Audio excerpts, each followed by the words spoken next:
రాముడి కంటే కృష్ణుడి కంటే ప్రపంచంలో సకల దేవతల కంటే గొప్పవారు ఎవరో తెలుసా? మొఖమాటలు లేకుండా చెబుతున్నా, నాకు పక్షపాతం లేదమ్మా.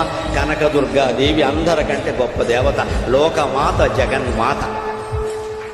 లలితాదేవిని మించినటువంటి భగవత్ శక్తి ప్రపంచం మొత్తం మీద లేదు.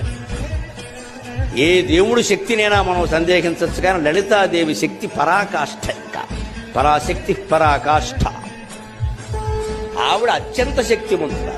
ఆ శక్తి లలిత పేరు మీద ఉన్న శక్తి, కర్ణుడు ప్రయోగించిన శక్తి సామాన్యం కాదు. ఆ లలితా శక్తి ముందు కృష్ణ శక్తి కూడా పనిచేయదు. ఆయన భయపడ్డాడు. కృష్ణుడు అంటాడు, వాడైపోయి ఇది అమ్మవారి శక్తి, ఇది అమ్మవారి శక్తి. ఎందుకంటే శ్రీరాము లలితాదేవి, శ్రీకృష్ణ శ్యామలాశ్రుడు. రాముడు అంత అందమైన వాడు ఎందుకేంటంటే లలితాదేవి రూపం. శ్రీకృష్ణుడు అంత ఘనకార్యాలు ఎందుకు చేయగలిగాడంటే శ్యామలాదేవి అంశ. శ్రీరామో లలితాదేవి, శ్రీకృష్ణ శ్యామలాశ్రుడు.